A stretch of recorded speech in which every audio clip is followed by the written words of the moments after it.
that infinite.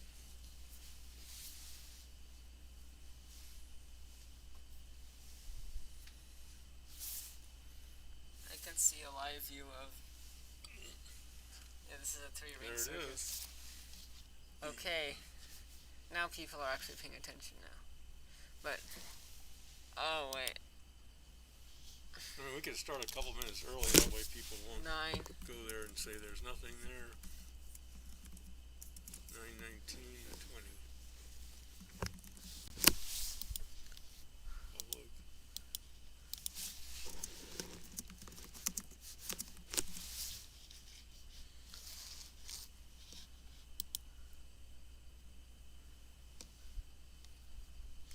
All right, we're live. We're live. Okay. Let's see if who's gonna start joining then. All right. Anybody out there? We're just opening up shop a couple well, the minutes first question early. is if they can actually properly hear us. Yeah. Okay, it's I mute. think you're Let's a little- unmute. Oops, No, don't do that. Oh. It starts feedback. Oh. Yeah. The only way we can know is if they tell us we can't hear you. Are we live? Can you hear us? Actually, we should talk that loud because Yeah. Okay. the mic's a little far from you. Yeah, I guess. Okay, if you got anybody out there already, give us some feedback. We want to make sure you can hear us. We never know. We're just looking at the Milky Way, I guess. We got one concurrent viewer. Is that us or is that somebody else? There's only one way to find out. If that number one we see is somebody out there, let us know. Alright, we got 2 concurrent viewers. Okay. I'll see. A little mini chat saying, hi, I hear you. That would be cool. Okay. Stream health is excellent. Okay, good. We're not dying.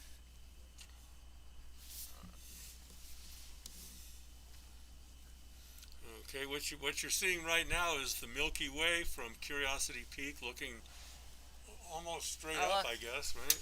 Look, wonder who that is. That looks like your mom. Can you? Well, the question is, can you hear us? That's a more. Shuba, can you hear us? Well, if like she to know doesn't that. answer, then she can't hear us, right? Can you hear us? Oh, that's a little too close. Yes. Okay. Good. Thank you. Okay. We're just waiting for people to start filtering in. Oh, we've got some.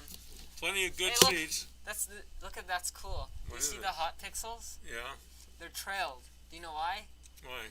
Earth's rotation, because it's Oh. stacking. Oh, it's stacking. Okay. Yeah, that's cool. Oh, we're stacking with the Skycam. Okay. Yeah, we're gonna getting a super deep view in very low resolution. That's all right. Yeah.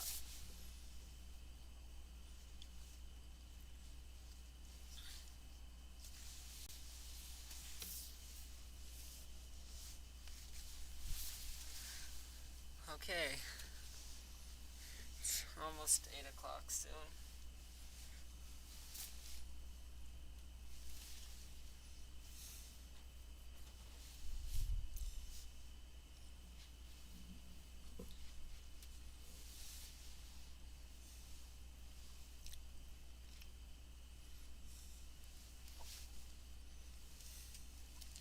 Okay, we're up to 3.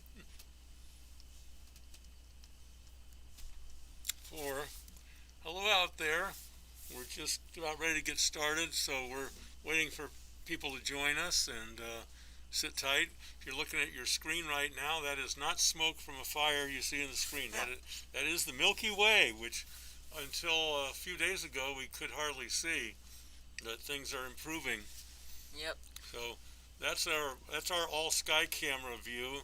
That's not through a telescope. That's a little bitty camera with a big fisheye lens that it can see a whole big area of the sky. Yeah. And in a moment we're going to start pointing out the constellations before we switch cameras and begin looking at some galaxies. But yeah, we're first starting with our own, of course. Okay, we're up to 5. I guess we can kind of get started a little bit. There we go. What'd you do? Just up the gain or the... I'm just stretching it. Oh, that's a little too far. Yeah. Oh, look. Oh, yeah.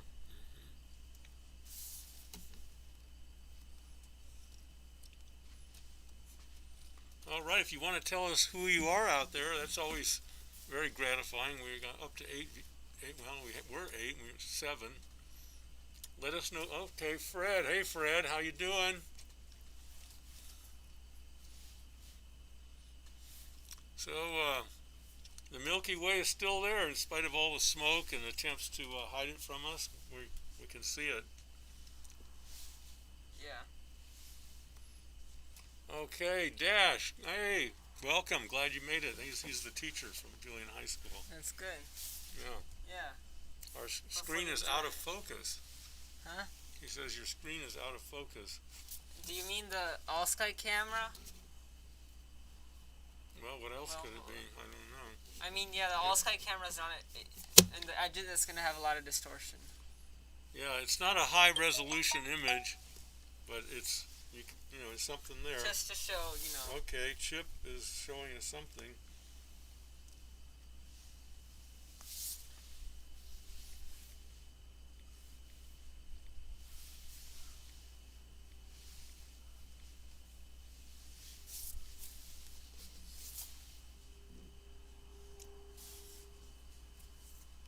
Okay, he says this is the page is on, and I don't see a button.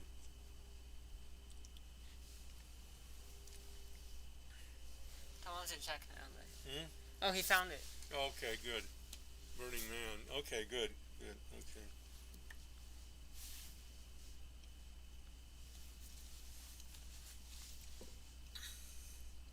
Okay, here's our list of targets. Yeah, we'll first have to cover the Milky Way, of course.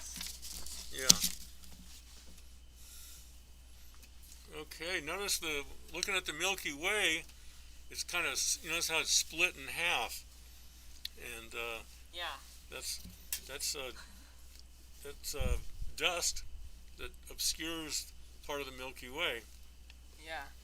Because dust is part of what's in our galaxy. Lots of dust, which is very good building materials. We got. Oh, good audio. Okay. If you look good at the video. very left of the screen, you can see Jupiter. Okay. And Saturn. Oh, that's okay. Jupiter and Saturn are right there. And then you've got Altair, Deneb, and Vega. Okay, that's the summer triangle. Yeah. Hello, Christopher in Borrego Springs. And Dash, teaching English at Julian High School. Fred, causing trouble in Tijuana. And Chip, out there in Pine Hills. And Shuba. And probably some other people who are remaining anonymous, but that's okay. You're not required to. Oh, you live in Oceanside. Wow. Dang. Major commuting out here to Julian every day. Well, just hop on the 78 and hope they're not doing too much road work. Yeah. Okay. Anyway, that's the summer triangle. That's, one of those asterisms. An asterism is a pattern of stars that, is striking and memorable. It helps us find our way around the sky. Like, does anybody know if the Big Dipper is a constellation or an asterism? Anybody want to venture a guess on that? Okay. Okay, we got a question. Did you? Okay, Christopher, you might want to finish the question. I only see did you. Message retracted. Okay, all right. Okay. Oh, so. Yeah, okay, I'll answer my question since nobody ventured a guess. Okay, it's an asterism, this part. Yeah, okay. Well, Dash, for a beginner, you know some things. Yeah, it's an asterism, which is, in this case, the Big Dipper is part of a constellation, which is the Big Bear, Ursa Major. So the Summer Triangle is not part of a constellation because the stars in it are part of different constellations. Vega is part of Lyra, which is the little harp, you play when you go to heaven, and if you believe in that. And then we've got Deneb, which is the tail of the swan in the constellation known as Cygnus, which is another word for swan. And Altair is part of the eagle.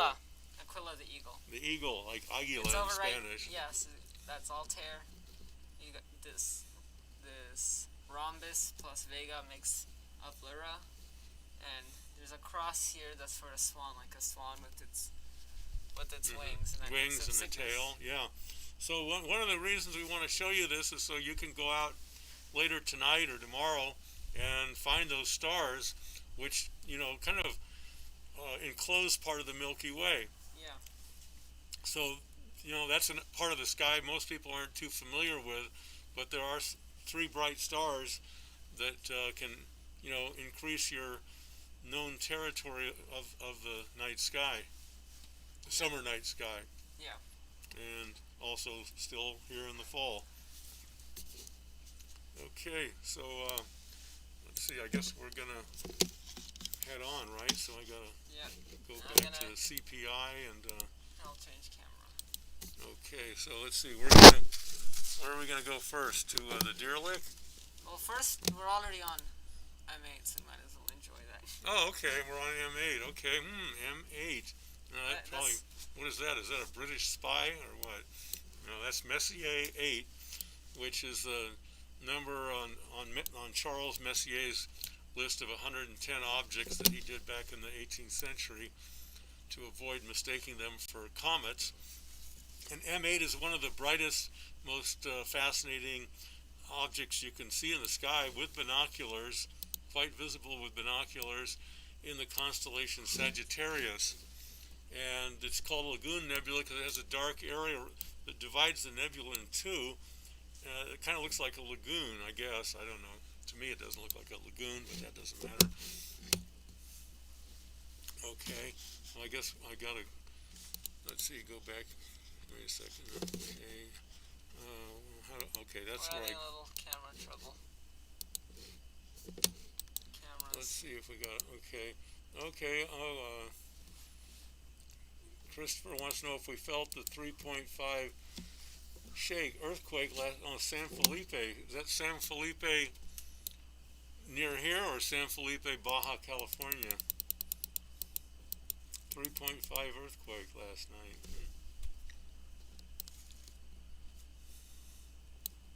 That's weird. Probably means San Felipe, which is kind of between Julian and Borrego Springs. Yeah, I didn't feel it. I was half asleep at least.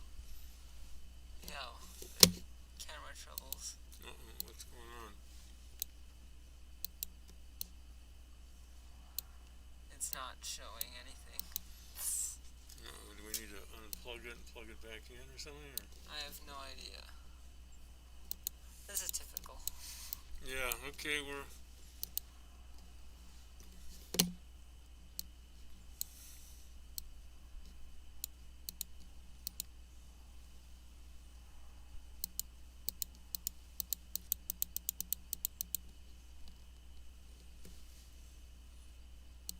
I can get up and reconnect. Should I do that or? I don't know what it's doing. Okay. Okay, sorry for the little delay here. Camera's being a little bit uncooperative, but we got good bandwidth anyway. We're not going to leave you hanging. That looks a little better. Well, that's the all sky cam. Oh, okay. All right. Okay, what we're going to do tonight is we're going to visit numerous galaxies because this is a time of year, kind of a transition from the summer sky to the winter sky, and when we have an opportunity to look away from the Milky Way, that's when we see galaxies. The reason we have to look away from the Milky Way is because the Milky Way, our galaxy, is densely populated with stars and dust and nebula gases which form stars. So we have to look away because if we look towards the Milky Way or towards where it's more dense, then it's blocking the view of the cosmos beyond the Milky Way. So we look away from the Milky Way, we can see some galaxies. We look towards the center of the Milky Way, we don't hardly see any galaxies at all.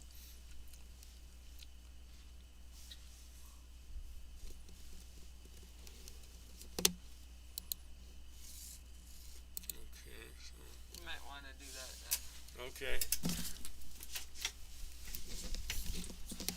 This is great. Okay, surgery about to begin. Also, I think the stream quality went down. Yeah. Okay, plug back in.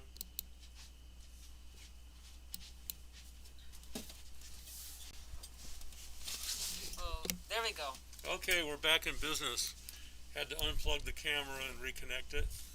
Sometimes software and cameras decide to have a little fight, and we never know who wins. But okay, that's the Lagoon Nebula you're looking at, and you can see some color there. Okay, the red is hydrogen, that wonderful gas that makes it possible for us to have a sun and for stars to form. I don't know if stars could form out of some other gas other than hydrogen.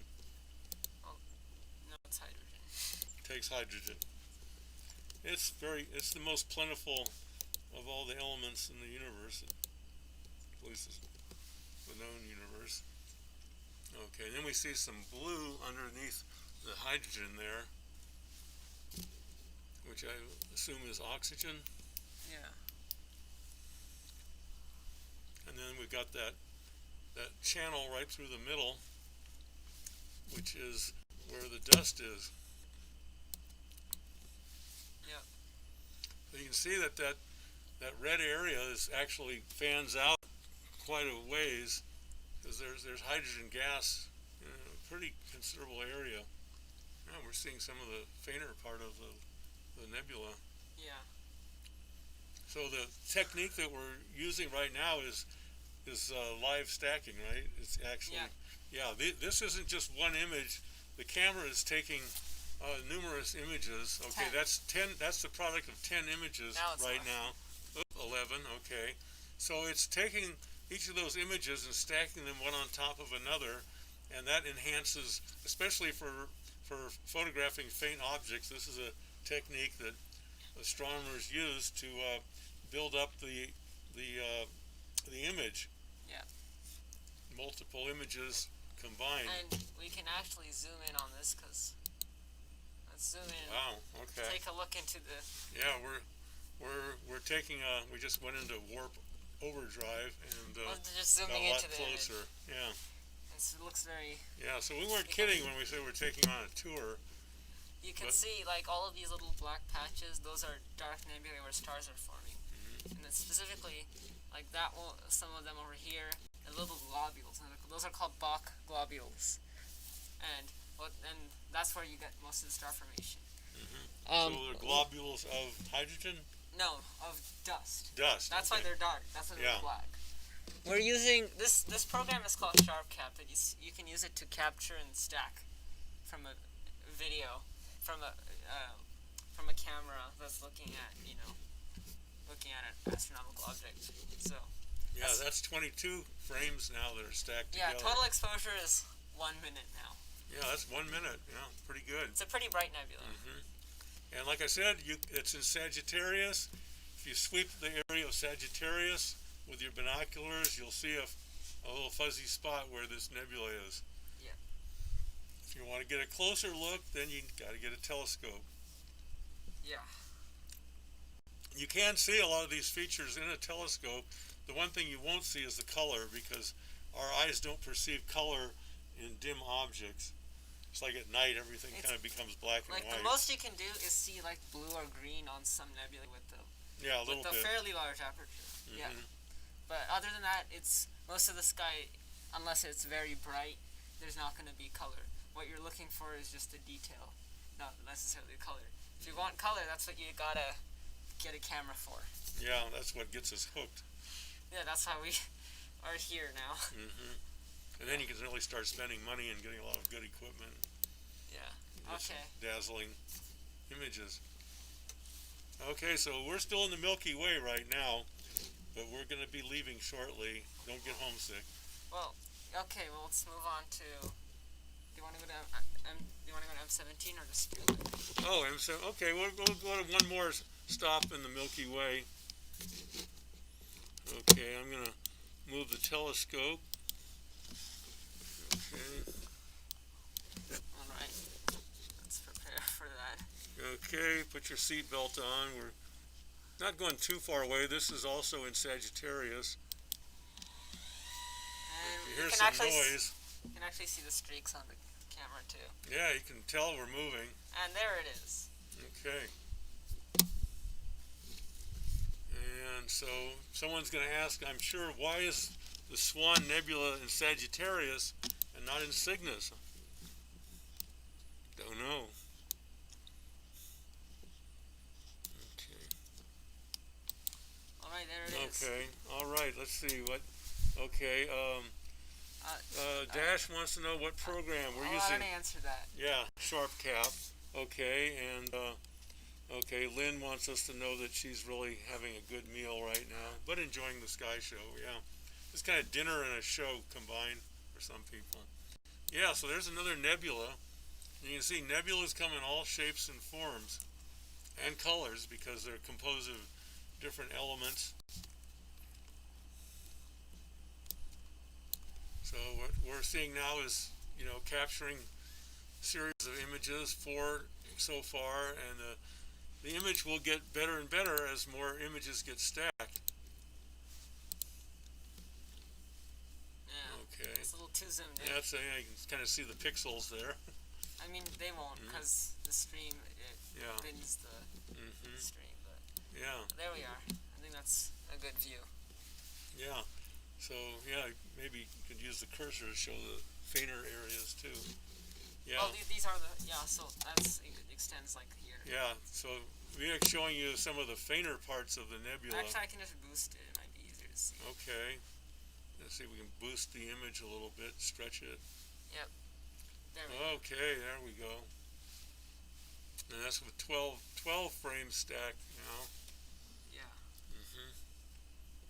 Does that look like a swan? Anybody think so? There's always artistic interpretation with these objects. One of the things about astrophotography is you decide how you want to frame your subject. Yeah. And how much you want to crop, but that's kind of makes it a little bit of an art form. Yeah. Okay, and I think we can move on. All right, so we're going to move out of the Milky Way now and head into a galactic neighborhood. Oops, okay.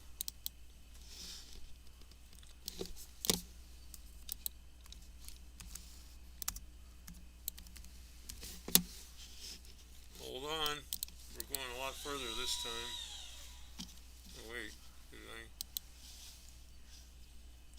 Is it? No, you went back to M8. Uh-oh, okay, all right, now we're gonna, false start. There we are.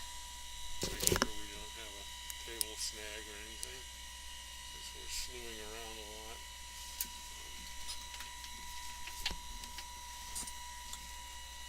Okay. Yeah, just, with these things, there's a lot of cables, so you gotta make sure none of it gets snagged.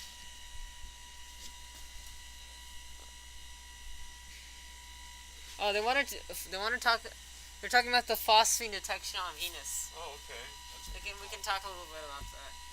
Especially how you gotta be careful about how you interpret that. Okay, so is that proof positive of life? Well, the thing we have to say is that we don't have another mechanism by which we can explain why there's that much high level of phosphine. There's always going to be some phosphine, and we detected that on other planets. But the thing is, on Venus, it was if you actually even look at the actual data itself, it's very, very clear that there's a very high abundance of phosphine relative to what we expect, and that's what this entire thing is about. That we've detected so much of it, and we can only explain that amount only by biology. So that means it either could be biology, or it could be some unknown photochemistry that can produce the phosphine, or a different mechanism. So we cannot for sure say anything until we get more evidence, and that's the thing. Like if you want to make the claim of biology existing on Venus, you gotta have a lot of evidence to substantiate that. Yeah. So we should be very careful not to say that's definite proof of life, Not or that overstep it's, or that's just. But it's exciting. But we have to do more investigation. Yeah, one of the things about science is you want to know what you don't know. So we don't know a lot of things. We do know some things, though. There hasn't been any phosphine discovered on any other planets? No, or there's atmospheres? phosphine on other planets. Oh, It's okay. the abundance. Oh, the abundance, okay. How much? There's more abundance than we can explain. That's why everyone's riled up about what the heck is going on. Yeah, well, it's good to be riled up and want to know. But you have to be very careful about how you interpret such a subject. Yeah. Okay. There's a lot more interest in there was a lot of interest in Venus before, but I bet now with this there's going to be even more. People are very inquisitive now. Okay. Well, this is going to be a little tough. Okay, so we're seeing a fuzzy little elliptical object there in the center. Want to use longer exposures. Okay.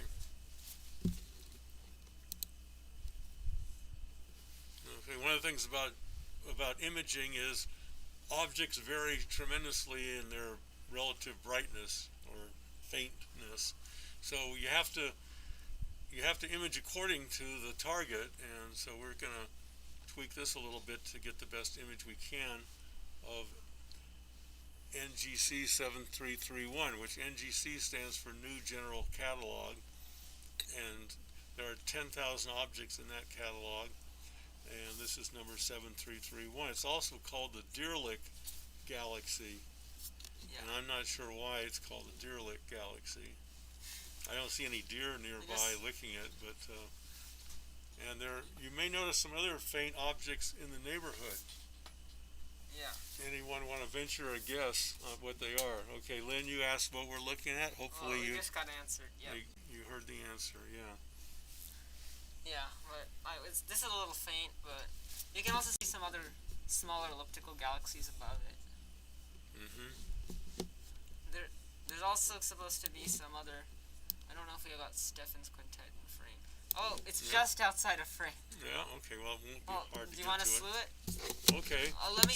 Let me first turn off the stacking. Yeah. Yeah. Get to see some of the tools. So anyway, that right next to that galaxy, you saw some little faint objects.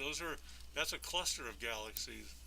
Galaxies generally are found in groups, not always, but quite frequently. Okay, so we're going to go to... Yeah, just slew it over there. Okay. Let's see, and that is 7317. Okay.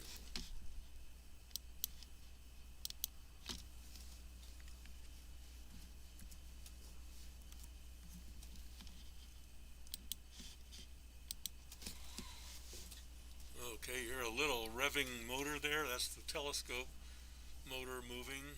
Motors moving just a little bit. Well, you're going to have to... We're going to have to. Oh, it's up there?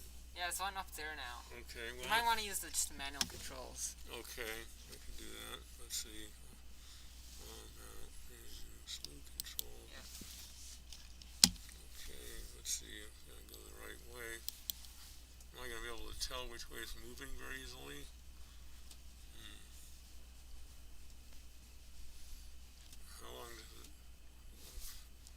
How long is the lag going to be in watching it move? Why isn't it centered better?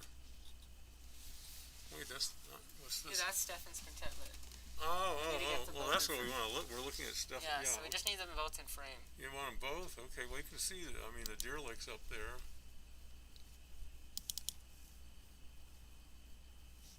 It's the wrong direction.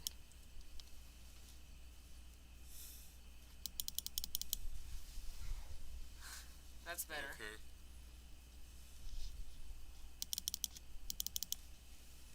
Okay, now you're probably wondering, where the hell are those those other galaxies? Well, they're there.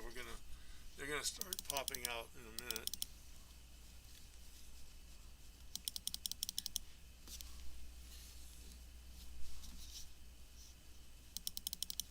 Okay, I got it.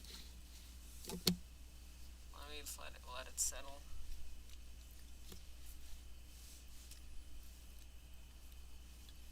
So Stefan, he was back in the 19th century, right? Yeah. And he was a French astronomer, and he has the honor of having a group of galaxies named after him because he was the first astronomer to actually identify galaxy groups. And clusters of galaxies are among the largest, Why is it? Oh, there we go. objects or bodies that we know of in the cosmos. There we are. Yeah. So we see up at a little bit to the right and near the top, that's the same galaxy we just looked at, the Deer Lake galaxy. And so neighboring, and at least in our view of the sky, is this other cluster of galaxies, which is called Stephan's Quintet. Okay, it's now stacking. Yeah, that looks much better now. Okay, so it's going to start looking more clear as we stack more images. So far, only 4 images stacked. Let me find. There it is. That's the Deer Lake. And it's pals. Yeah, right. But they're actually not that close together, right? The group of the small galaxies aren't necessarily smaller. They're just farther away. So once you realize that, then you start to get perspective when you look at objects through the telescope or in images.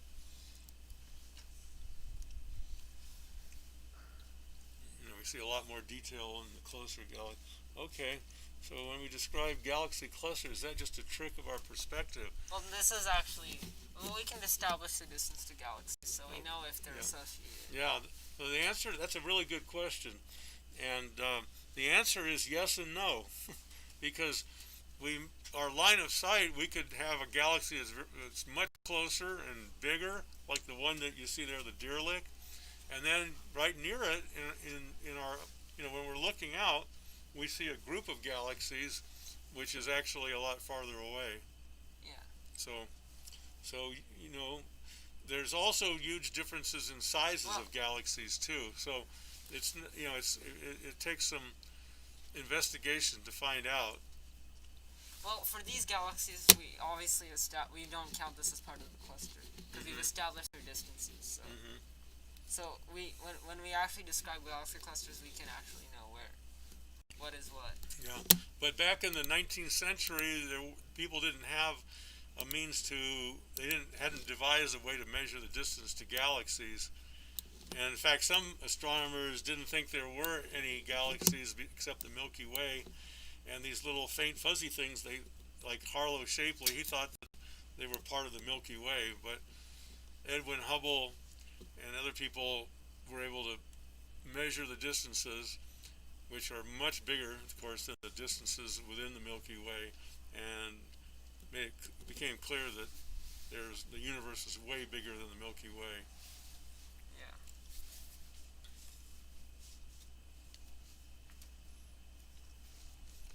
And sometimes it's really, really obvious that some are very far away, and when you have them right next to one that you see a lot of detail and much closer, which is one of the interesting things about doing astrophotography is that you start to see the three-dimensionality of the cosmos and relative distances and how huge it is.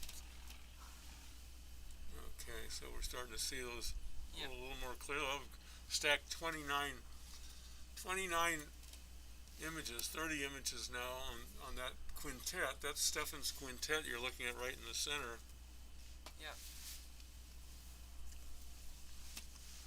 Now these are on the fly images. If we were taking images that we wanted to process and reproduce, we'd be doing longer exposures. We'd still be stacking. We'd be stacking the images when we're all done capturing, probably the next day. After you wake up sometime in the middle of the day or morning, and you look at your images and you stack them and process them, and stretch them, and tease them, and tweak them, and bring out the detail and the color.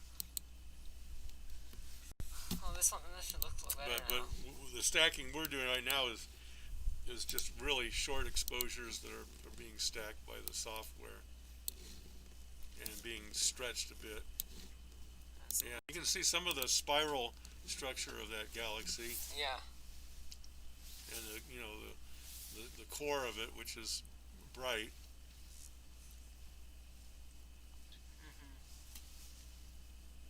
And I imagine we're not using auto stacker. This is just a stacking that SharpCap has.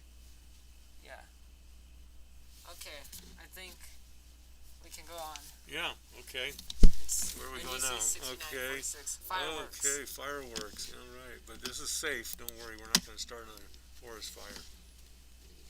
Yeah, we're not responsible. This galaxy is pretty far away. I don't think the sparks could get here.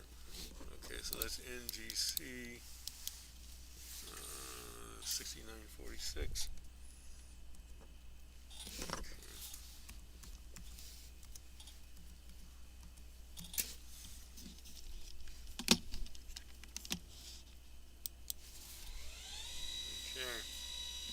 We're zipping off to another part of the sky. What constellation is this in? This is in Cassiopeia, I think. Cassiopeia. We're going. No, it's Cepheus. Sorry. Cepheus. Yeah. Okay, we're going to the constellation Cepheus, the King. Yeah, it's in the border, which makes it a little harder. If I check for cable snagging, everything sounds okay.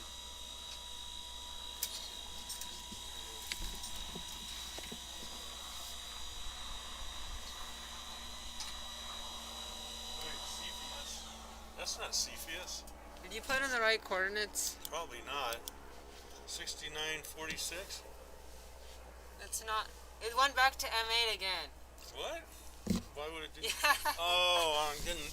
You didn't press it. Okay, sorry about that. Okay. Okay, well, back to regular schedule. Okay, we just took a detour on our way to the. We went back to M8. Okay. And back again. Yeah, Cepheus is in kind of the northern part of the sky. It's kind of almost circumpolar.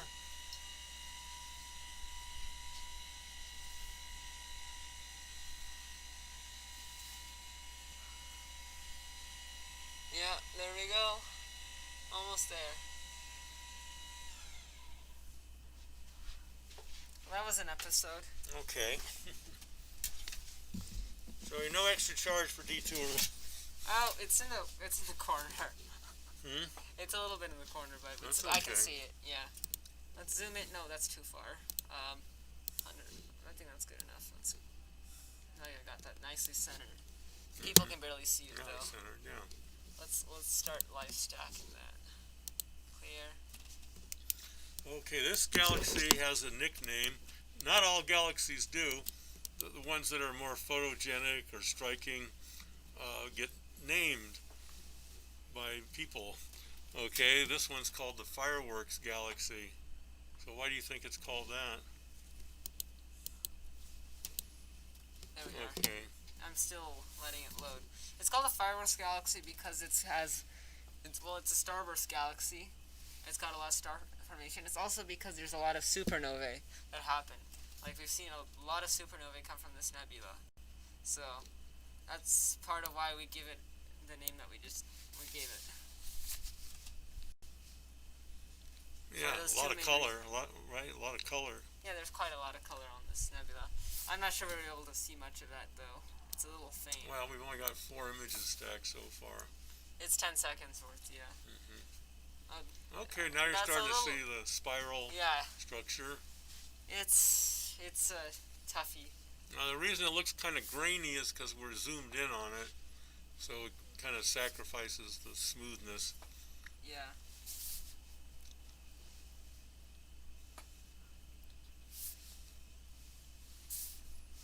Okay, so Fred's talking about the universe clustering and dark matter clumping. Yeah, he's talking about dark matter. Mm-hmm. Okay, well, we'll let this stack up because it looks a little... Yeah, we want it to get a little prettier than it is so Yep. far. Now, is the background going to darken as it stacks? No, it's just going to get cleaner and cleaner. Yeah. I push the black point push Mm-hmm. the back point to get it a little bit darker, Mm-hmm. to bring out the contrast. Yeah. But it can't really bring out the contrast until you've got, Enough data. Yeah. Can you talk a bit about the telescope you're using? Okay, we have a 8-inch Ritchie Chrétien, which is the same design used in the Hubble Space Telescope. It's a pretty typical design for a telescope for astrophotography, and right now it's at f5, so that means the focal length is about 1,000. Yeah, about just over 1,200. 1,100. Yeah. 1,100. And we've got a camera with ZWO ASI 294 MC Pro, and It's a color camera. That's why you're seeing color right now. yeah, and that we're just taking. It's on a mount. Mm-hmm. It's on a mount called the Celestron CGX, and Fred can't hear anything. yeah, so Okay. it's on a mount called the Celestron CGX, and I can track, which is why we can. Yeah.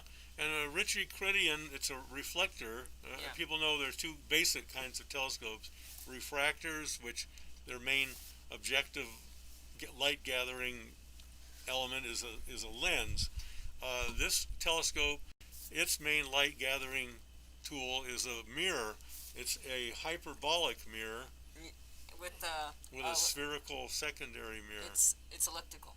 Or wait, no, it's a spherical primary mirror, I think, isn't it? No, it's got a hyperbolic primary mirror and then elliptical secondary, and that helps correct out the coma, astigmatism, spherical aberration. If the primary was spherical, then that would be a SCT. Mm-hmm. Okay. And that has a convex secondary, also elliptical. But there's a hyperbolic mirror somewhere in the Ritchie. Yeah, the primary is hyperbolic. Okay. Yeah. Yeah. So basically, what that means is it is a concave mirror. The light comes through the tube, hits the concave mirror, which focuses the light, the image, that hits the secondary mirror, which is in the center of the other end of the telescope. And so it bounces off that secondary mirror, heads back down towards the primary mirror, but it's in a cone, a focusing cone, and the primary mirror actually has a hole in the center, and so the image passes through that hole in the center of the primary mirror. So the light comes in, hits the primary mirror, bounces up to the secondary mirror, bounces back down through the primary mirror. So what you have then is a pretty long focal length, but in a fairly short tube, which is one of the advantages. Long. It can also be a disadvantage, of course. Yeah. Okay. Which is why we have a reducer on it. Mm-hmm. Yeah, it's an f8 telescope basically. Oh, now we're starting to see some nice detail there. Yeah. Okay. So this is that we have a reducer lens that we put on before the image hits the camera, and what that does, it changes the f ratio and the effective focal length to make it a shorter focal length, which means a brighter image, so less imaging time and a wider field. Yeah, so an SCT, SCT and Ritchie Chrétien, they both use a Cassegrain focus where it's got a secondary mirror that bounces back in a hole in the primary mirror. That's called a Cassegrain focus. The SCT has a corrector plate. It has a completely different set of optics. It has a corrector plate, which is why you see glass on it. It has a spherical primary and a convex secondary. And that sort of design is tried to cheaply try to correct for many aberrations, but it's not going to be as clean as a Ritchie Chrétien. But it has advantage. It has some other couple of advantages, like they're very good at taking planetary because you've got all that focal length, and you don't really care about aberrations in the field. You only care about in the center. And it's also smaller for smaller targets. And also you don't have you have a smaller secondary mirror, which means you get more light. Because in a Ritchie Chrétien, the secondary is much larger that it blocks some of the light. So That's what sets it apart from SCT. Yeah. Every design of a telescope has its advantages and disadvantages Yeah. and usefulness. One of the first famous Schmidt telescopes is at Mount Palomar. The 48 inch, I think, is Yeah. the they used to call it the Schmidt camera, um, and so it has a wider field. The Palomar 200 inch telescope has different ways it's used. Sometimes the camera can be at primary focus, which is the focal point of the primary mirror, or they can have a secondary mirror, which changes the focal length, makes it much longer, and then it goes back through the primary mirror, I guess, Yeah. and that's if they want to photograph things that are much smaller, farther away. So this telescope is mainly for smaller objects. The one we're using tonight, it gives you more magnification. But Yeah. the more magnification you have, the light's spread out more, so it takes longer exposures. Yeah, so SCTs can be, if you buy an SCT, you can make it do very long focal lengths or very short focal lengths. But the disadvantage is that it can't do either of them as well as some other design of telescope. It's basically, it can do a lot of things at once, but it doesn't do them as good as something else. So, like if you want to do wide field, the best telescope for that would really be a refractor. And if you want to do very long focal lengths, there's the Ritchie-Chrétiens and there's the Newtonians and other designs. But SCTs are very versatile, and that's why people like them. Okay, I think. Okay, any questions about the fireworks galaxy, or we're going to move on? We're going to move on now. Yeah, okay. All right, we're going to go to IC10. That's an interesting object. Okay, what does IC stand for? It's something. It's a Okay. catalog. It's a catalog. I actually okay. don't know what it stands for. This may not show It up. just tends to be fainter objects than NGC. NGC is New General Catalog. Okay, we're going to have to use a different way to You find. can use a Sinbad. Yeah, right, okay. Sinbad will detect that. Okay, wait. You can just close that. Close this whole. Yeah, close it and then go to Yeah, find okay, right, Sinbad. Okay. online IC10. Yeah, this is such an obscure object that we have to consult an online database for it to appear. Okay, yeah, we got there it. we go. And time to go. No, it's not going to go back to the Lagoon Nebula, is it? Please no. We don't really need that right now.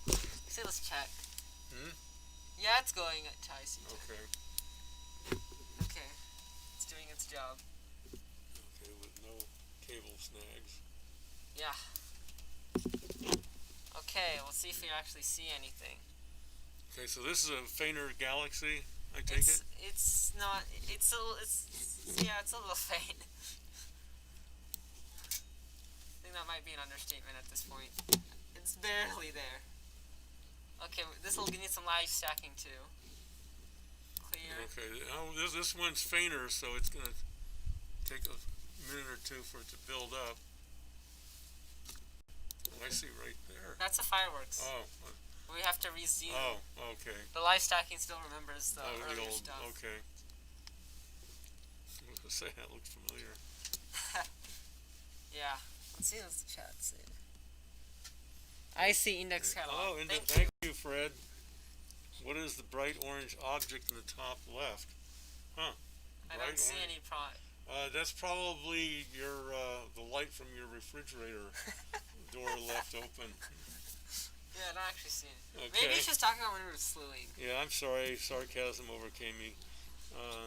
Bright orange. I don't know. You're the only one that sees it.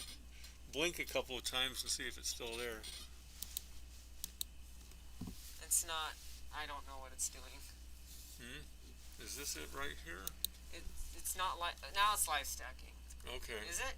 It better be. Well, it's 0 so far. It was before you slewed. That's probably just something we were doing. Okay. Did we get rid of the orange object? Okay, I think it's working now. Okay, let's. That's a little too far. 75%. I think people can barely see that. Yeah, Okay. it's a stretch of an object. This object is also called Vivek's ambition.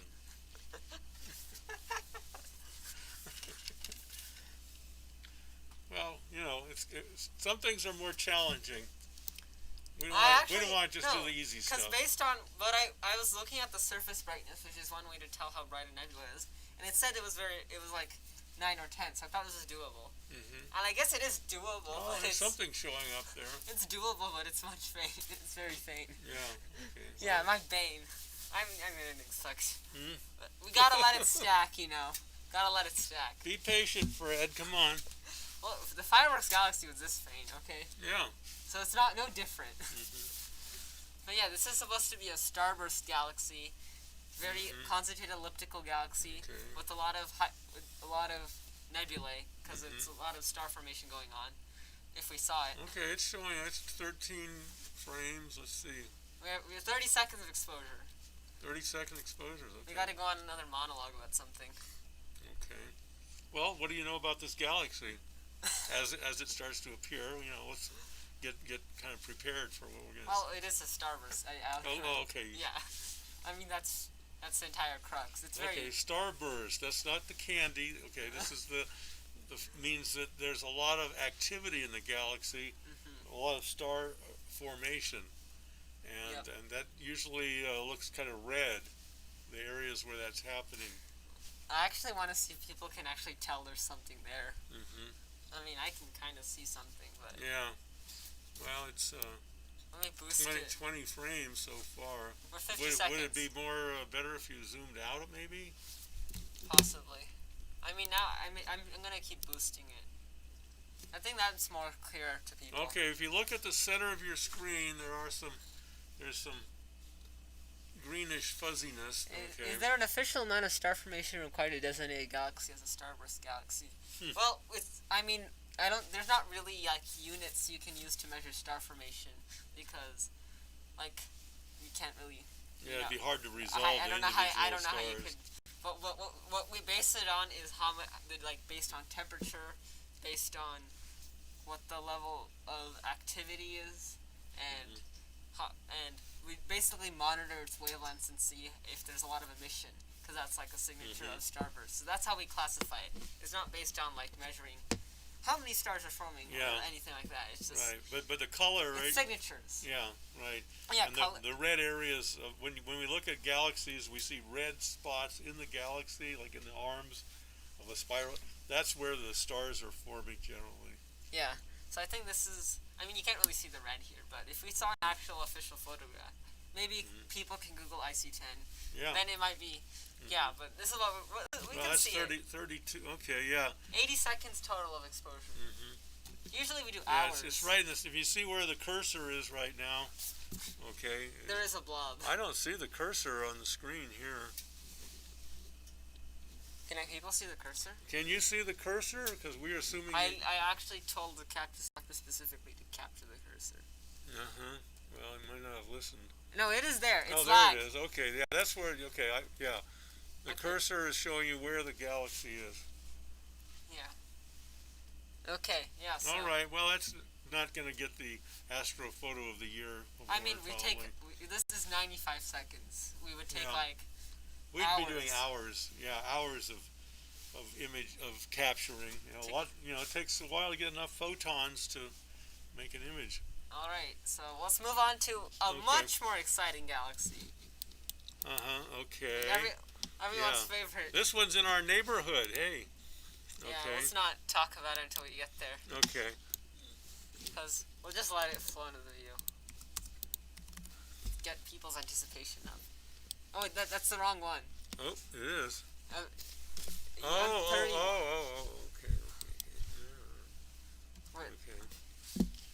Okay. Make sure to search. And then click on it. Oh, yeah, okay, we can just go. Okay. Yeah. Alright. Okay, we're getting back into the neighborhood. Our galactic. How far away is IC10? I actually don't know. It's probably a few Probably million can light find years. that very quickly. Yeah, a few million light years away. And here's IC10. Dash wanted to know. Yes. IC10. Okay. What was the name of the last galaxy again? IC10. Yeah. Not icy like a lot of ice, but IC10. Yeah. Right. Okay, well here's the Okay. most photogenic galaxy. Let's see if anybody can, besides Fred. Okay, Fred, kind of hold off. Anybody can identify this one, especially as it starts stacking. Well, I haven't stacked it. I want to center it. Okay. Okay. Vivek's composing his portrait of this galaxy right now. It's got to be framed.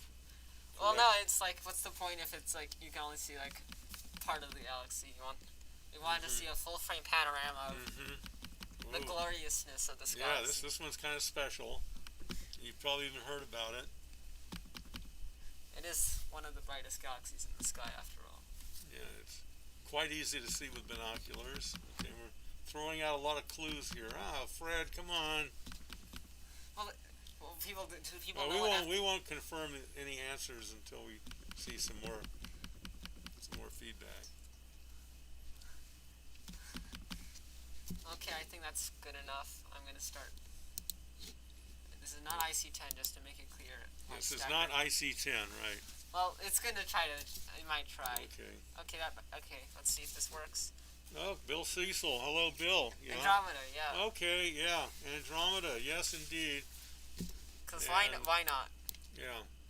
Okay, so now we're starting to see Andromeda and Plus. In fact, we're seeing two other somethings there. Oh, yeah, M31. Okay, well, let's keep. So we want to know. Okay, we're gonna stack images now, and okay, Professor Delgado. Remember, you're not supposed to give the students the answers to every question, right?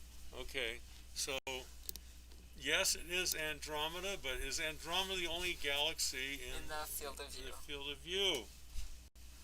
Don't give this one away again.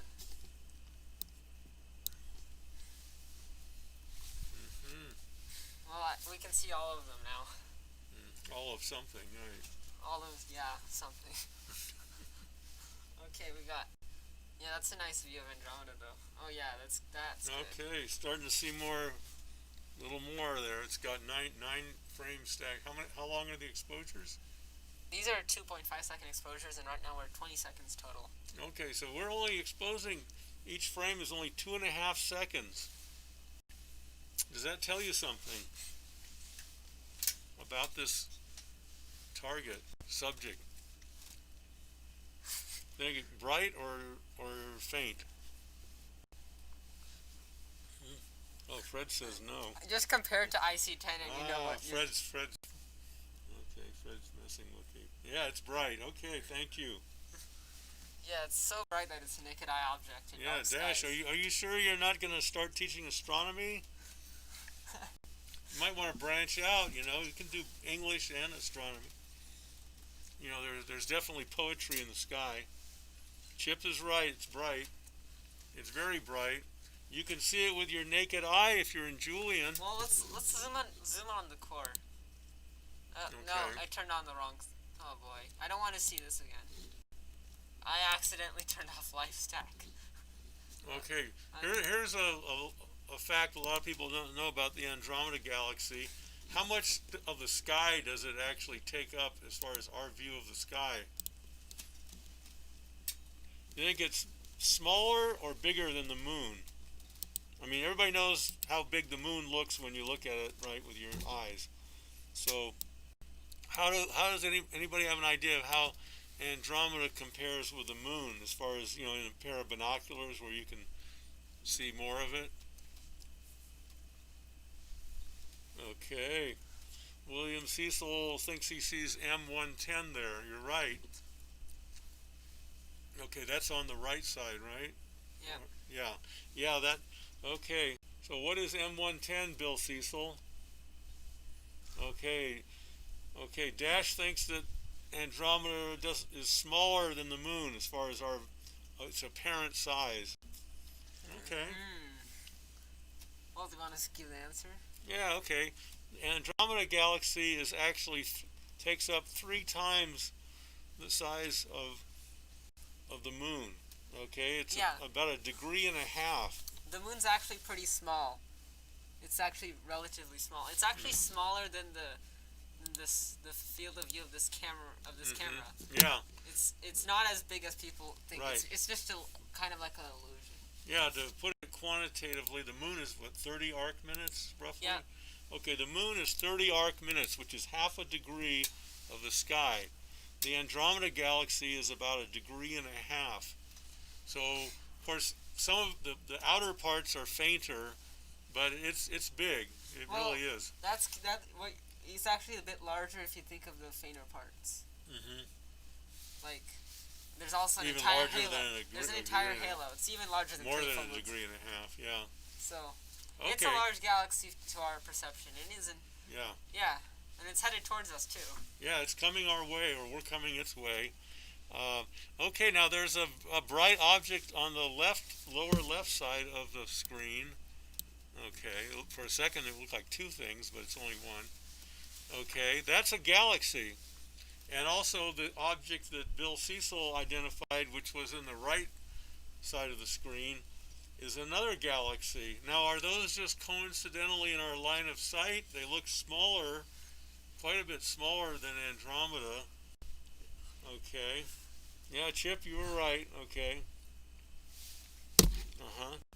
Yeah, a lot larger. Okay, but anyway, let's move on to looking at these other objects in the field of view. I think everyone can see them, or saw them. Right now we can see one of them. Okay. I accidentally turned off live stacking. Uh-oh. Okay, it's We're bad. gonna have to wait a little more. Okay. All right. Well, okay. I'll answer the question. Those are satellite galaxies. They're gravitationally captured by the Andromeda galaxy, and I guess they're orbiting because anything that's held gravitationally, it doesn't mean it's standing still. Yep. Okay, it means they're orbiting. Now, I don't think we'll be living long enough to watch them complete an orbit. Uh, Yep. but You can see that again. yeah, because it's going to take a long time.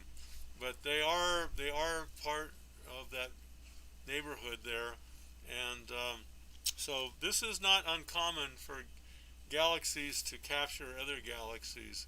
Yeah. You know, they have tremendous gravitational force, and we're heading in a kind of a collision path with the Andromeda galaxy. When I say we, I mean the whole of the Milky Way, Yeah. not just Earth or the Sun or the solar system, but the entire Milky Way galaxy and the Andromeda galaxy are going to be coming together for a friendly embrace. And who knows what will happen? It'll be in a few billion years. Yeah. But we know which way we're moving, so it will happen. Kind of interesting to contemplate that.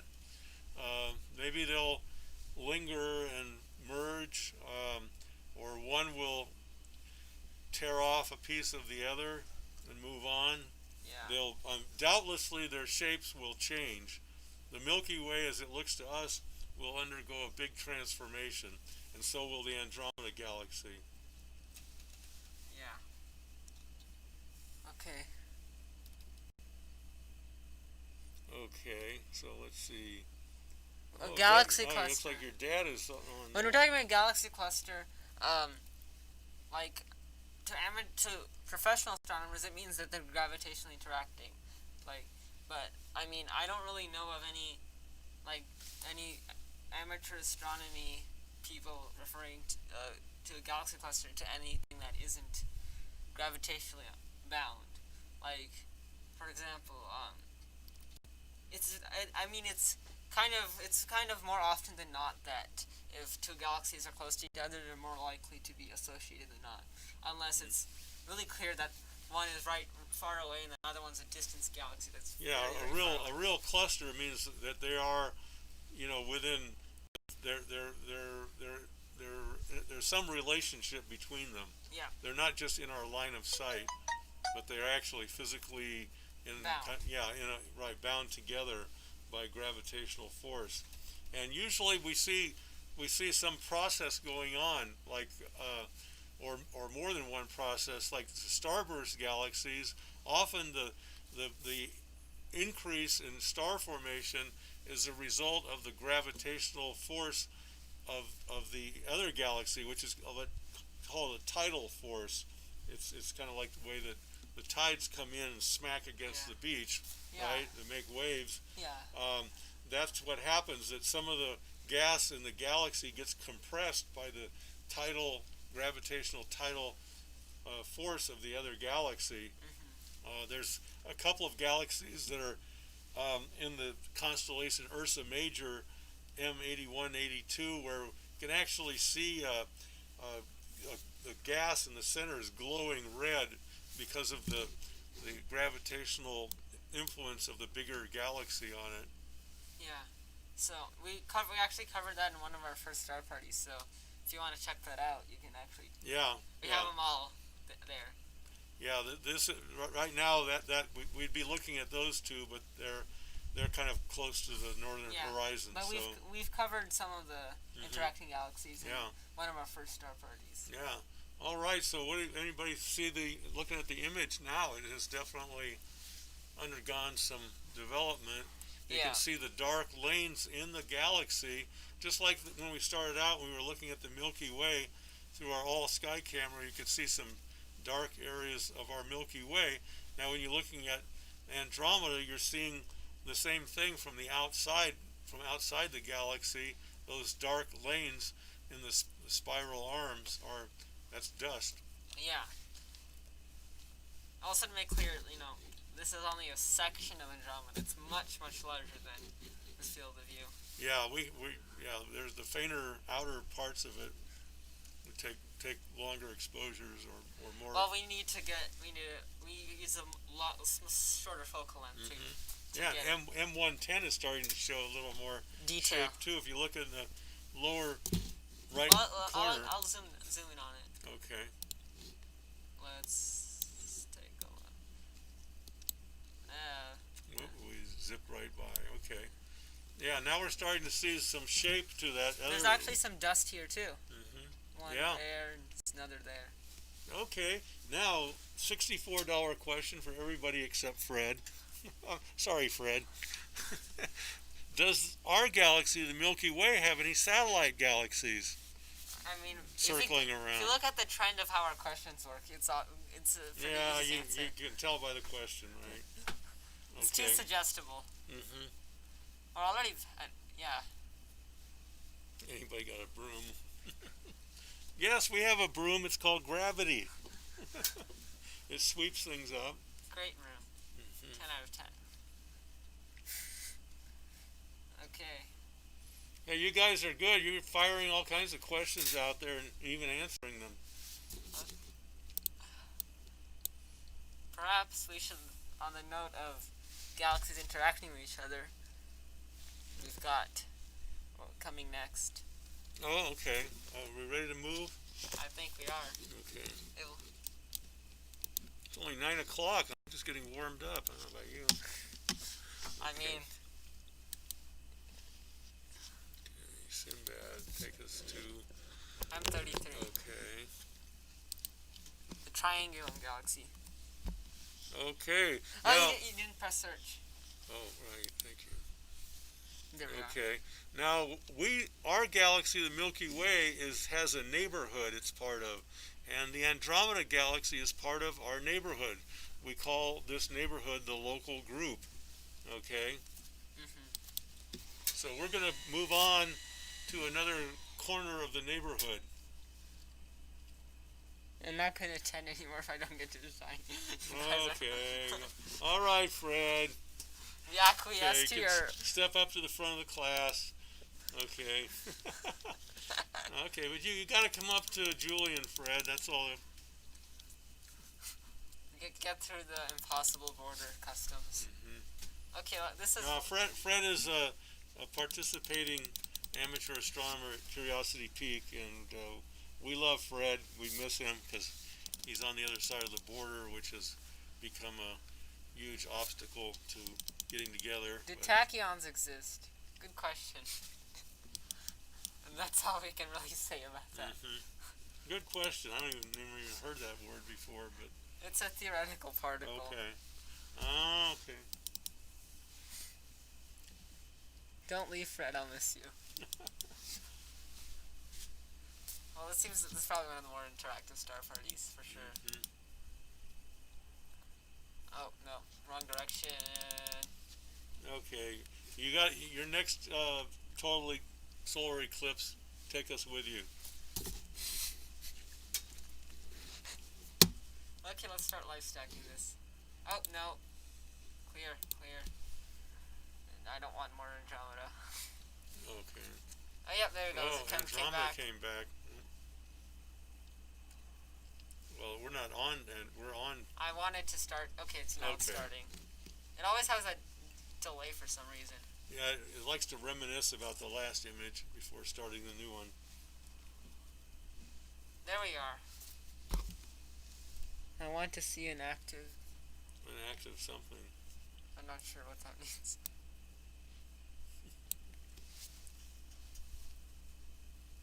He has had 2 beers. He's had 2 beers. Uh-oh. You guys are all on the list for Texas 20. Yes, we must go. Okay. That will be a great time. I actually have decent equipment to actually look at it now. Yeah. Okay. I think we can start to see. Okay, I we think see something forming. This actually looks like this is probably the best image.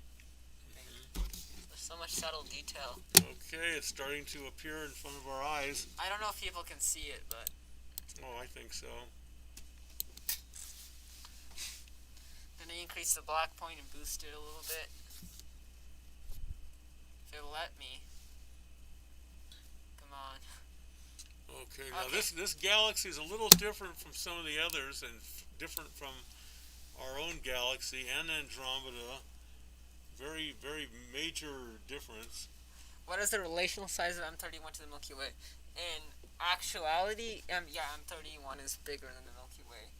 It's more massive, but just because we live in the Milky Way, it looks a lot larger. Mm-hmm. Wait for it. Yeah, here you are. Noisy, but it'll stop being noisy once we get enough frames. But yeah. Turns out the Richie's a pretty good EAA scope. This flattery work. Fred is the best astronomer at Curiosity Peak. M31. That was a question about M31. Yeah, I answered. Oh, okay. Yeah. I think I answered it. I didn't like say what the actual numbers are. Because I don't actually know the actual numbers. I just know the relational size. Now, would you say M33 is a starburst galaxy? Not really. No, but it has some areas of star formation. Well, almost every galaxy. We have that in the Milky Way. That's why we see all these nebulae. What you're seeing here, this is a very interesting galaxy. No, it's way too zoomed in, 100%. This is a very interesting galaxy because if you look over here, look over there, that's a nebula, that's a nebula, that's a nebula. There's a lot of nebulae scattered about this galaxy that we can easily see. These actually even have their own catalog numbers. And so it's and you can also it's a little bit noisy, but you can start to see the dust lanes in M33. And another thing is, this galaxy we haven't detected a supermassive black hole at its center. Mm-hmm. It's pretty strange. Apparently doesn't have a black hole. A supermassive black hole at the center, yes. Mm-hmm. Does stacking accomplish the same thing as lengthening exposure time? That is a very complicated question that people are still debating at this very moment. Depends on what kind of camera you're using. Well, okay, so to put it very simply, stacking is averaging. You're basically taking an average of the frames in order to boost the signal and reduce the noise floor. And that's also what exposure time does. It also boosts the signal and reduces the noise floor. But that's doing it in very different ways because it depends on what the types of noise that your camera generates are. So they're not the same, but they have similarities and differences. And that goes into starting to get into how sensors work and all of that business that people still are trying to fight about each other in astroforums. Yeah, but basically, I think your question has some validity to it, or because the point is to increase the strength of the signal. The signal is what's the light that's coming from the object you're photographing. The noise is are pixels that are making it look like there's something there, but there isn't. Okay, Well, it's interference or static or whatever you want. If you look at this image and you see some graininess and you see some red pixels and green pixels here and there. There's many different types of noise. Yeah. There's the first one where the camera is reading it, and that's read noise, and that's just from it's a set amount right from the beginning how much read noise you have, and that for this right now it's like Comes from the camera. right now it's like one electron. And this is the main reason why there's a difference between taking a longer exposure and stacking shorter ones. That's the main difference, because if you take 5 shorter ones, they're going to accumulate 5 times that read noise, while taking one longer exposure does not. So that's where the main difference comes in, is that particular type of noise. But there's also a point where that noise gets so low that it's more advantageous to take shorter exposures and to start stacking them and getting to this. So no matter what you do in astronomy, you can't take one 8-hour long exposure of an object, because there's going to be satellites coming through. There's going to be an accumulation of some and the light pollution too. And it has a set limit. Like, you can overexpose a target, and you're going to overexpose if you take an 8-hour exposure, obviously. So another thing is there's a mathematics to stacking that you can use to reject outliers. You can use it to reject artifacts like hot pixels, satellites. So things that aren't part of what you're targeting. So there's a lot to it, and that's why particularly like people are trying to figure out what exposure times they want to use. So. But you don't. If you want to get started doing this, though, you don't have to know all of that. You just do it. Yeah. Like, you just do it. Like. In fact, you can, even with a Canon Rebel or a single lens reflex camera, digital camera. Of course, nobody's using film anymore. Yeah. Too complicated, and you have to wait to see whether it was a bust. It's 1% quantum efficiency. Yeah. That means 1% of the oncoming light. Yeah. Is actually detected. Yeah. Like, for modern cameras, you can get up to 90%. So. Yeah. Yeah. Digital cameras have revolutionized astrophotography. No question about it. Well, revolutionized the world, basically. Yeah. Okay. Yeah. Okay. Dash says he just started doing it with a DSLR. Good for you. Yeah. And you don't even need a telescope. Just basically even a tripod and a remote shutter release. You got to get it focused for infinity. You do that during the daytime. Take it out at night, point it up at, especially in a dark sky place like Julian. You can really get some stunning images of the Milky Way, and you can have it, through some trees or whatever. People do all kinds of amazing things doing that, and then you can do that your whole life, or move on to connecting it to a telescope. You can go up the levels of astrophotography. Then you want to start understanding how stacking works and how exposure works and how sensors work. That's when you start to get more advanced, and you start to invest more money and go into the black hole of astrophotography. Right, the addiction. Yeah. The photon addiction. Yeah. Well, we got a nice image here. So that's another galaxy in our local group. Yep. One of the larger ones. And I guess M81 and 82 are part of the local group, right? Yeah. A lot of they're not all the same distance, and they're not all the same size. Yeah. Okay. All right. It's time for the final target, I think. Okay. All right. Okay. Let me stop. Okay, we're gonna get a little closer to home again. Oops. Okay, so let's see.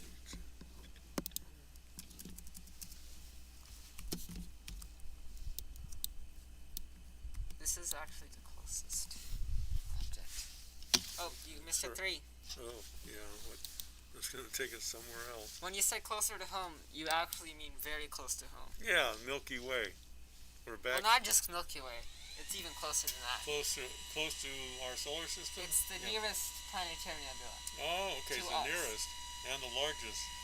Well, it looks the largest because we're close, near it. Yeah. Yeah, this is going to be NGC 7293, the Helix Nebula, and it's the closest planetary nebula to us. And a planetary nebula is basically an aftermath of a low mass star dying out, and what you have. Is it stacking? We're gonna start that soon. Okay. Let me actually. You can already see it a little faintly there. This is a very captivating object to look at, especially It's in very color. colorful, yeah. Yeah, color is amazing, and we have other star parties. We've looked at planetary nebulae, which are remnants of the collapse of a star. I'm losing my voice. Yeah, talked a little too long. Yeah, well, you can take over. I'll get my voice back. Okay, let me actually get this centered. Light pollution is the main killer. That is. You could explain. Well, exposure time. Well, first of all, you also have if you take a very long 1 hour long exposure, you're gonna get a ton of satellites. You're gonna be overexposed. You're gonna be overexposed because of light pollution and natural things, and also you also miss out in doing some of the maths that stacking can do to lower noise. So you don't. It's not all about just taking longest exposure. So you don't have. You don't have look, we got some visitors up there. Oh yeah. We have this invasion of tiny baby spiders been happening all afternoon and evening. They're like 1,000 little tiny spiders. Some of them are crawling around our screen. Anyway, this nebula reminds me of a Rolling Stones song. I bet nobody can guess what it is. Let's see. This will separate people by age, maybe. Saturation is the enemy. I feel attacked. Huh? Is that a satellite? Was there a satellite moving through? Maybe. Could be. There's nothing wrong with asking a lot of questions. Yeah. No, I was thinking of that song, she's like a rainbow. Well, actually, one of the great things is people don't ask enough questions. Mm-hmm. So. Yeah, no problem, Dash. Absolutely. But other people, don't be shy. Ask as many as you want. That will extend our star party a little more. Okay, this is the final object. Yeah, and this is the largest planetary nebula in apparent size because it's closer to us. Not really. No? There are larger ones. This is the nearest one. Yeah, but apparent size. No, it's not the largest one by apparent size. There's actually a 2-degree planetary nebula. Really? What's that? It's very faint and diffuse. It's called Hewitt 1. Oh. Wow. It's a very faint narrowband object. Really? Okay. Yeah. Have you imaged it? No. Not yet? I've only seen actually, I think there's only one photograph of it by an amateur. But, yeah, this is the closest. There you go. No, Fred's already... Why is it called planetary? So, one of the people who discovered a lot of these nebulae, like, they're very... When you look at a lot of planetary nebulae visually, they look like blue-green little blobs. So... They're round. Astronomers back then, especially, it's attributed to William Herschel, they misinterpreted them for being like planets or like ghosts of planets, like aftermath. So they called them planetary nebulae. And that's name stuck, even though it doesn't really have anything to do with planets themselves. She's like a rainbow. Comes in colors everywhere. Yeah, but if you look at the very center, that is the central star. That's the white dwarf. That's what's left of the star. Yeah. Yep. So that what happens when stars stop producing enough fuel, enough energy, the gravity overcomes the energy. The energy causes something to expand, and the gravity pulls it together. So, like our sun is in a kind of equilibrium. It's not collapsing. It's not exploding. It's it's at the size that kind of represents the equilibrium between the production of energy and the force of gravity. So when the star runs low on energy, what happens? Gravity takes over and it collapses. But when it collapses, what happens? That's a shock, and then it forces the molecules, atoms together, and then they blow out through the star. Yeah. And What blows up to the star? the collapsing. Well, what happens is like there's a rebound, shockwave. Yeah. And that the outer layers, that layers, this is not like a super. It's not quite like a supernova. It's not as energetic. It's more like puffing out at 30 kilometers per second, which is very fast, but in terms of astronomy, not that fast.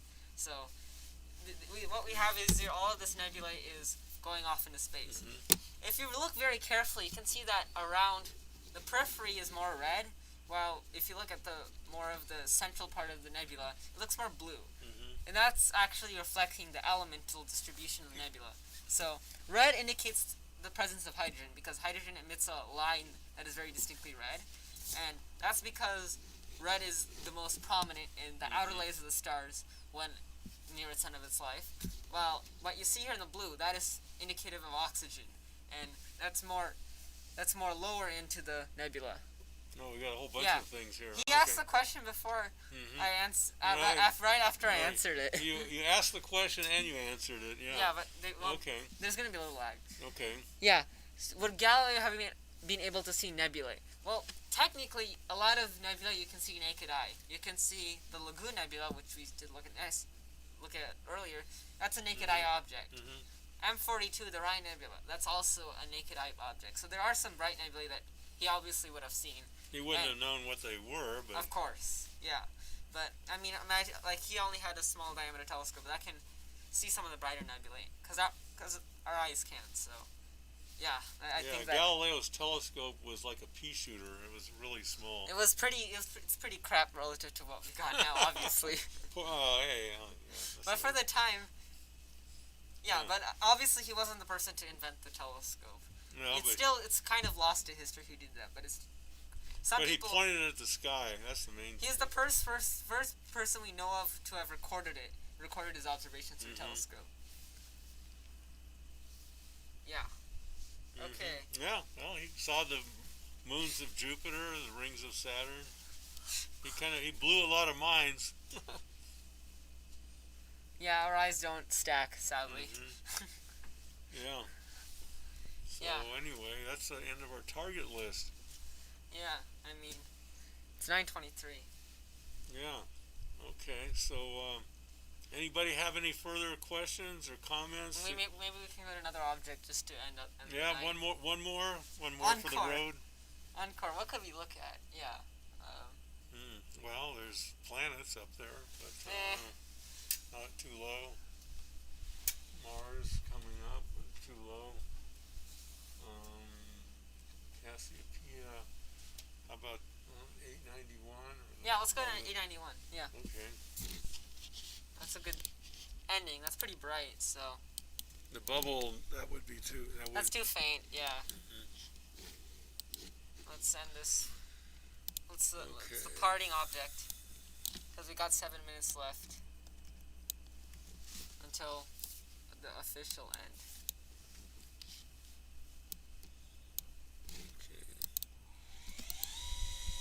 Okay, we're going up to Cassiopeia. I believe it's Andromeda. Oh, it's Andromeda. The constellation. Okay. It's another galaxy in Andromeda. Another galaxy in Andromeda. So on the spot. The Great Galaxy is...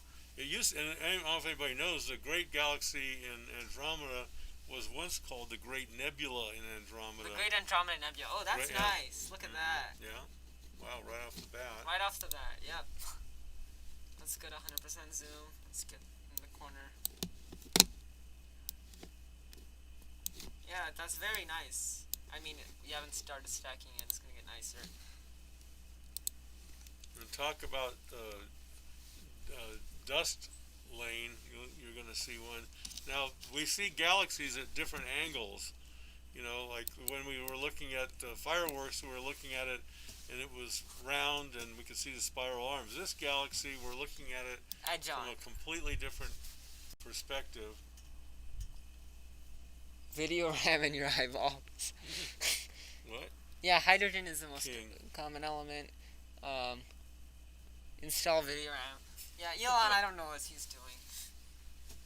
Well, he's definitely polluting our sky with satellites, that's for sure. Okay, we got a nice... All right, Chip, good question. We got a nice edge-on galaxy. Yeah, we call this edge-on. We're looking at it through its disk. Yeah. Like kind of how we see our Milky Way because we're in it. Right, like if you held a frisbee up in front of your eyes and you look at it, the entire as a disc, and then you turn it so you're just looking at it from the edge. That's how we're seeing this galaxy. Yep. And you can see the dust lane very prominently. Mm-hmm. Should get more clear as we add more exposure time. But yeah, I guess we're gonna let this sit. We're gonna let this sit and stack as our party comes to an end in a few minutes. Yeah. Yeah, I can see more of the. So is this one part of our local group? I Too don't far think away? so. Yeah, I don't think so. Is the biggest galaxy ISA 1101 visible from our sky? I don't think so.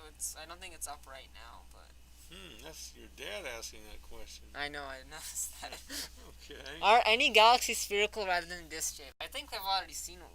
Yeah, spherical. That's called spherical or elliptical galaxies are called elliptical. Mm-hmm. Those are elliptical galaxies. So they're more concentrated. They're more kind of just a yellow glow instead of like a defined spirals. We actually the satellite galaxies we looked at, M32 and M110 around Andromeda. Those are examples of elliptical galaxies.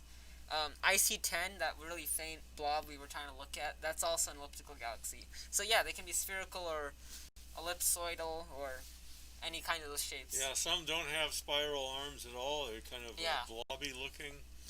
Yeah. Generally, astrophotographers shy away from those objects because they're not very particularly detail rich. But yeah, they're not photogenic. Yeah. So I guess that's why they don't see a perception of because a lot of galaxies are just blobs. Mm-hmm. Okay, so now we're up to 26 stacked frames. I think it looks a little better. And you can start to see the actual form. The dark lane actually has a form to it. Does elliptical shape come due to spin? It's really mostly just evolution because what elliptical galaxies tend to be more older stars. That's why they tend to be more yellow. And Chip acid. Yeah. Is it a black hole in the middle? No. Is it a black hole in the middle of? Oh, the dark lane. Yeah. Well, you don't see a black hole. That's just the dust. That's just dust in the galaxy. Mm-hmm. The only way we can detect a black hole in a galaxy is by making measurements of how it's affecting outlying gas and stars. But that black thing is just dust. It's just the same dust we saw in Andromeda or in the Milky Way. But now we're seeing it edge on. More edge on. Yeah. Yeah, so just like if you look up at the Milky Way, the first beginning we saw that dark area, right? Yeah, so this is Galileo's telescope. It's only 26 millimeters. Oh yeah, it's one of them. Yeah. 26 millimeter aperture. Yeah. 1330 millimeter focal length. That's slow. Yeah, it was long. It Long enabled him to see things like the moons of Jupiter, I imagine. But it's not particularly great. Yeah, it wasn't high quality glass or anything. It was astrophotographers would be disappointed. Yeah. Yeah, I mean, lens making was just beginning then as a science, of producing optical lenses. Of good quality. Yeah. Yeah, the Dutch started really excelling in that. Yep. Okay. And that enabled people to investigate a whole lot more of what was previously unknown. Yeah. Okay. So, I think if anyone has any more questions, drop them in the chat. But this is the final. Okay, what's that pinwheel? What are you talking about? The M33? I don't know. Just one word, pinwheel. I mean, that can refer to a lot of galaxies. M33 is M101. There's the southern pinwheel. That's M83. Yeah. There's a couple of galaxies. I mean, a lot of spiral galaxies in general look like pinwheels. So. Yeah. Yeah. Or spiral lollipops, I guess. Yeah. You can see the lanes of dust. Yeah, you can see bulging. Because you can see that there's like a... It's more bulged out at the center than it is at the periphery. At the edges. But, yeah. That's what it's. A lot. There's another galaxy that looks quite like this. It's called the Needle Galaxy. Is that 45? Yeah, it's NGC 4565. It's a very nice galaxy too. Yeah. But that shows more of the bulging, and you can actually see the core. Here, the core is kind of obscured by the dust. Mm-hmm. Yeah. So, are we going to be doing another star party soon? I think the next one is going to actually be October 1st. Okay, not too far off. The Spectrum one. Well, actually, we have to decide when we're going to reschedule the light pollution comparison. Oh, right. Yeah. We haven't done that yet. Yeah. Just to let people know, the reason we didn't do the light pollution comparison was because of the fires, and tonight was a night that Vivek's up here in Julian because he likes coming to Julian because sky is a bit darker than San Marcos. And come to do this new moon star party and take some images. Because some things you can't image. I mean, you can use filters and things like that. You can image, but it's not the same. Yeah, you're not going to get the same result. Dark skies are a resource. Yeah, and we got to hold on to that resource. In fact, this Monday there's going to be a Zoom meeting with the Julian Community Planning Group to review plans for creation of Zone C in San Diego County, which will be a zone designation for communities that are engaged and become international dark sky communities, and that's been our goal here in Julian for about going on 5 years. We've been working at that, doing activities like this star party and putting on forums, helping people improve lighting, and also engaging with the county to create a more dark sky friendly lighting ordinance, which will hopefully impede increases in light pollution and give people guidance in practicing dark sky friendly lighting. So anyway, we encourage people to express support for that by letting the County Board of Supervisors know that you're in favor of it, because this ordinance plan is going to come before the Board of Supervisors toward the end of this year, and I think it will pass, and we will become the second international dark sky community in California. So that's going to be a great event, and we'll be going crazy celebrating and enjoying the night sky. More people coming up here to enjoy it, just like Borrego Springs has had a lot of visitors come because of their dark skies. Do you know how we can listen in on the meeting this Monday? Yes, you can. If you send us an email, it's Betsy Kanak. Yeah, we can send you the link and or the information. The best way to do it, we have found, is to install Zoom on your laptop or your cell phone, and then all you have to do is type in the ID for the meeting and the password. And if you want to get that, we will send it to you if you email us at juliandarkskynetwork@gmail.com. Yeah.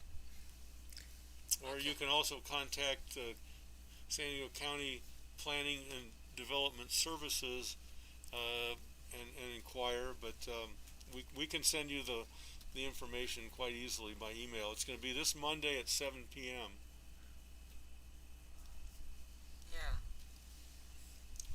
So Betsy, we thought you already had it, but we can send it to you. Yeah, Betsy Kanak is on with us, and she's the leader of the Borrego Springs Dark Sky Coalition, and they have been an international dark sky community for over 10 years now. Yeah. And we certainly have been an inspiration to us in Julian to pursue the same goal. Okay. All right. Yeah.